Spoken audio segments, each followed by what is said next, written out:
Hi students, welcome to yet another session of my class. We are discussing a poem towards a poem that has never written by Margaret Atwood. Let us continue the poem.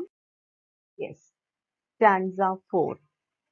It resembles an operation, but it is not one, not despite the spread legs, grunts and blood. Is it a birth? Partly it is a job, partly it's a display of skill like a concerto. It can be done badly or well, they tell themselves. Partly it's an art. Yes, in the previous stanza, we discussed about the conditions existed in that country, in her own homeland, Canada, as well as Latin America. Then we discussed about one civil war, that is Salvador, etc. So, in the previous stanza, we discussed about the atrocities faced by women poets, especially women poets. The woman poet is tortured by overexposure to unending light or spoils her vision. Um, then vision as her writings are on the events that she catches sight of, and her fingers are pricked with a needle left, etc.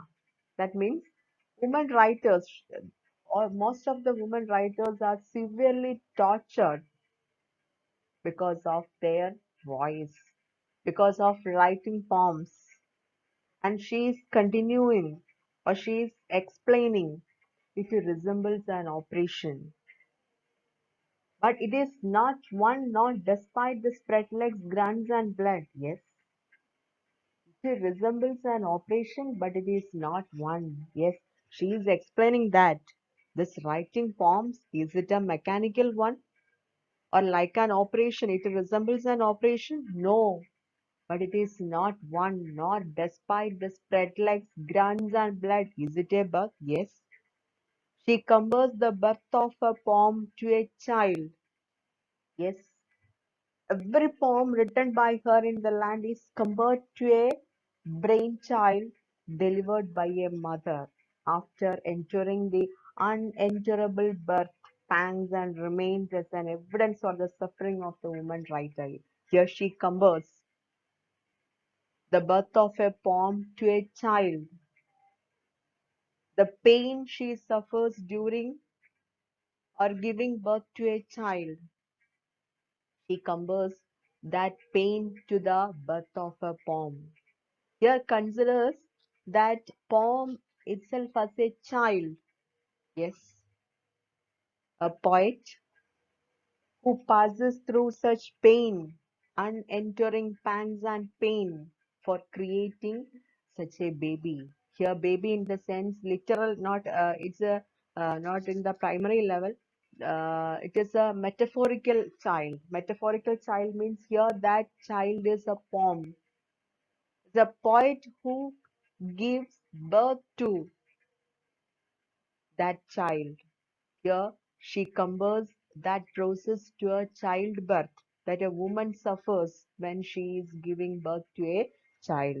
So it resembles an operation, but it is, yes, it is not a mechanical one. It is not a mere operation or something like that. Yes, a true poet or a true writer experiences that pain.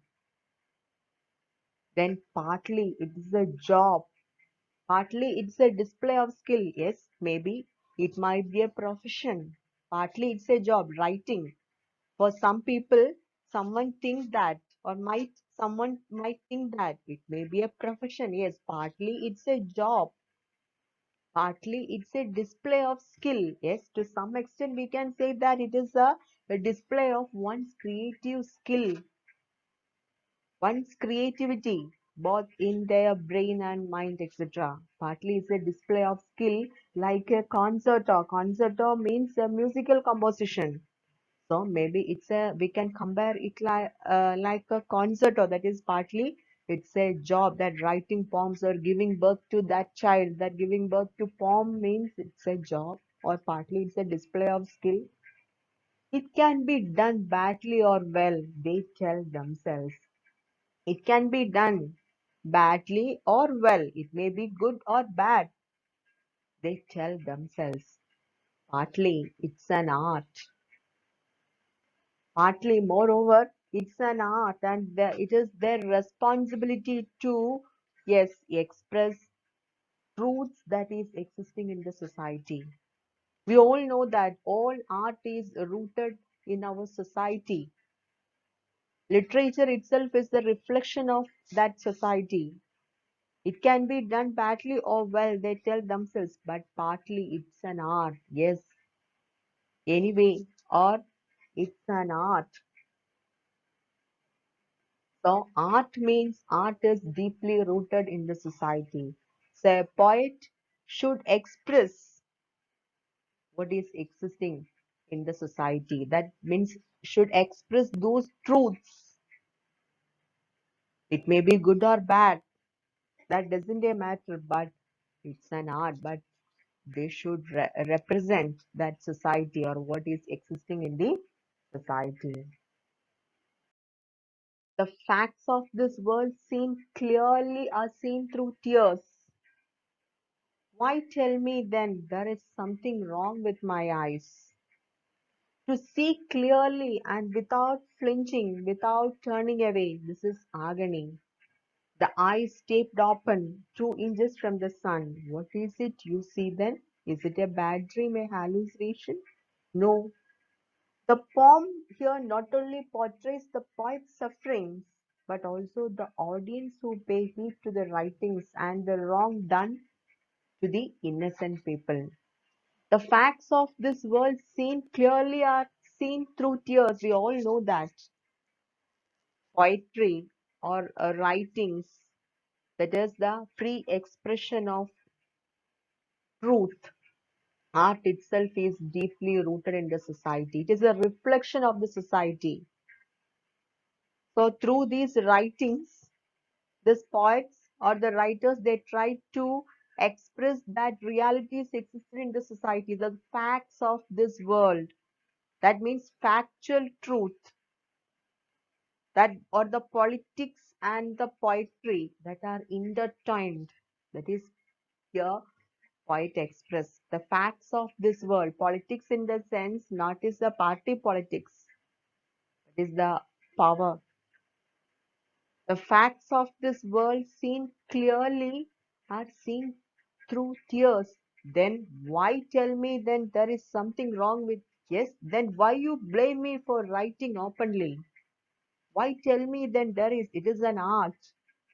It is deeply rooted in the society. It is a reflection of the society. And the facts of this world seen clearly and seen through tears. It is their responsibility, these writers, to show those realities through their writings. Then why tell me then there is something wrong with my eyes?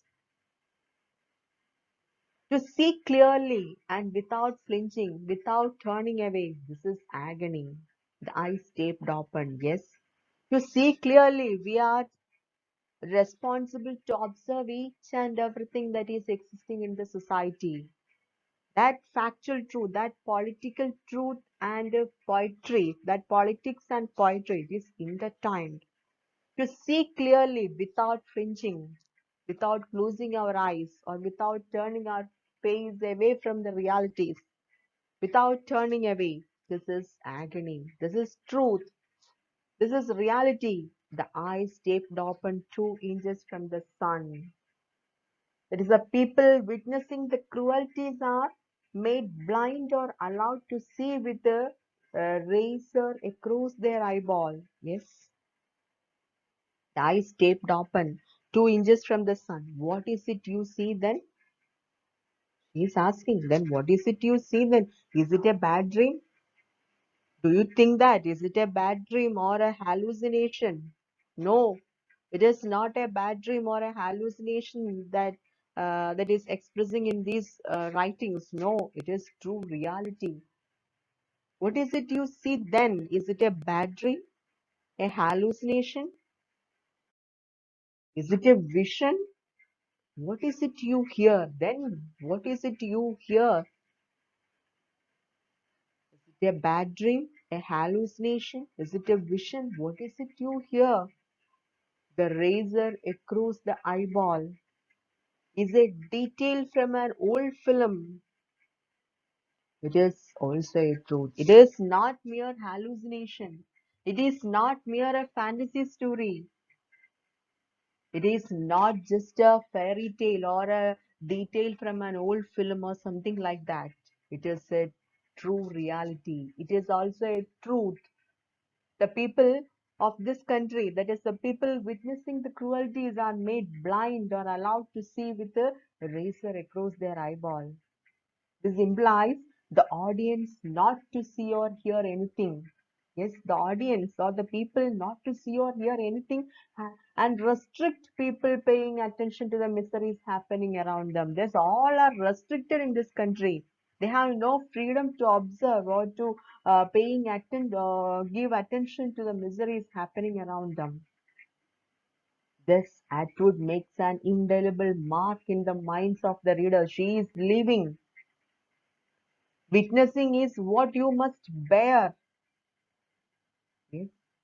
Attitude makes an indelible mark in the minds of the readers and make them feel the agonies the creative artists have undergone, especially a woman writer. She is leaving a mark in the minds of the readers regarding what,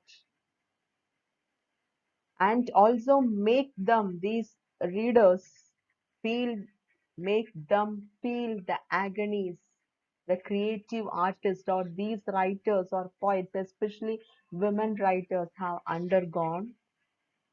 Yes, creative artists have undergone, especially a woman writer, agonies they have undergone. That is, here she is trying to express their agonies.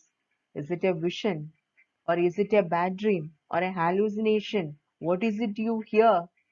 Yes, it is not mere a bad dream or a hallucination or a detail from an old film. It is also a truth.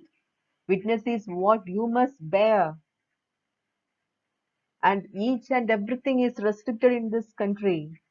This implies the audience not to see or hear anything. They are not allowed. They have no freedom to see or observe anything that is going on in the country, especially those atrocities or miseries that is existing in their society. Yes, last stanza, that is stanza 6. In this country, you can say what you like because no one will listen to you anyway. Yes, in this country, like Canada, you can say what you like because no one will listen to you anyway, because all are restricted to hear or see or try to understand the realities. It's safe enough in this country, you can try to write. It's safe. Yes, like the country like Canada.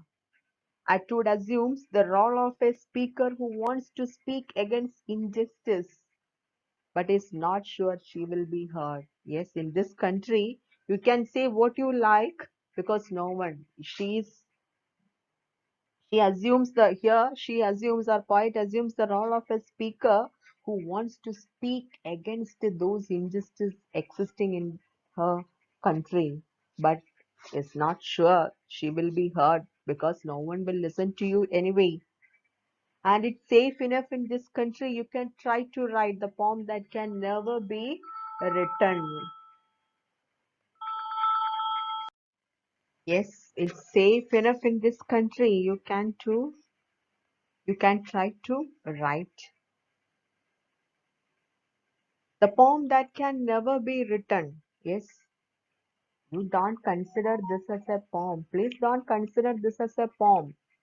It is only a notes for a poem. The poem that can never be written, the poem that invents. Just consider it as a notes for a poem that can be never written. Don't consider it as a poem.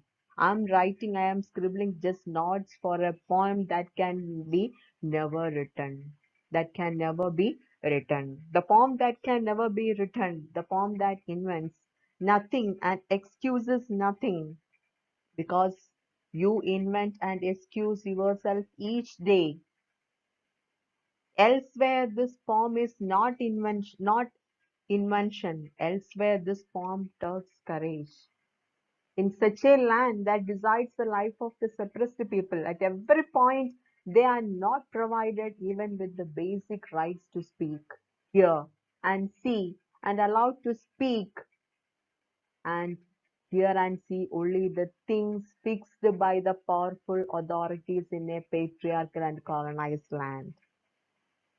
Nothing and excuses nothing because you invent and excuse yourself each day. Elsewhere, this poem is not invention. Elsewhere, this poem takes courage. Elsewhere, this poem must be written because the poets are already dead. Those who are writing poems or those who are raising their voice against those injustices, those people were brutally killed by the authoritarians or the power regime. At every point they are not provided even with the basic rights to speak, hear, and see, and allowed only to speak, hear, and see only the things fixed by the power authorities.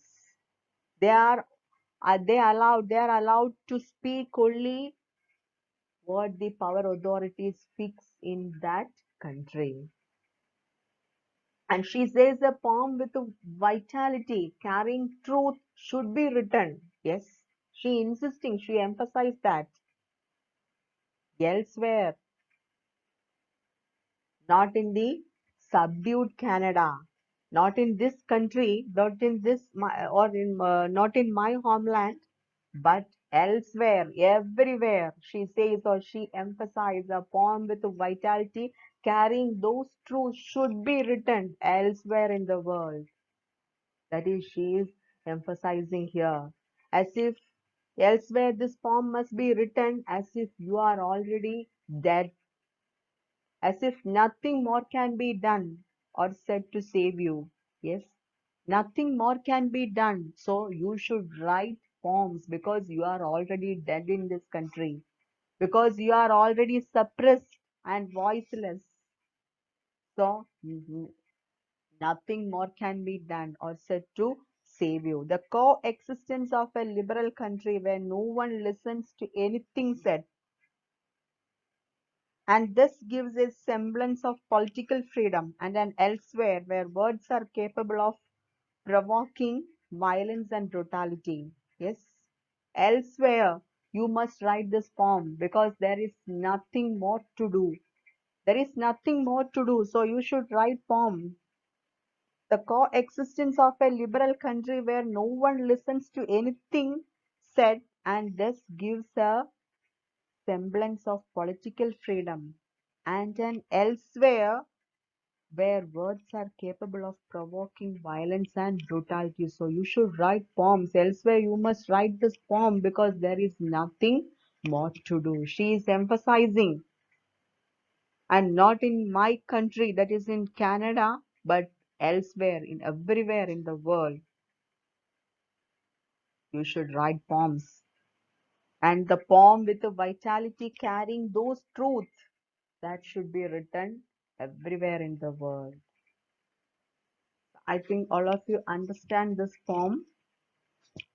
That is, here she is expressing that patriarchal norms or the power regime and the colonization or the colonizers' viewpoint in this particular poem. Students, there is a homework for you, and the homework is write a critical appreciation of the poem, Notes towards a poem that can never be written. Write your homework and send back to me. Thank you. Have a nice day. See you again.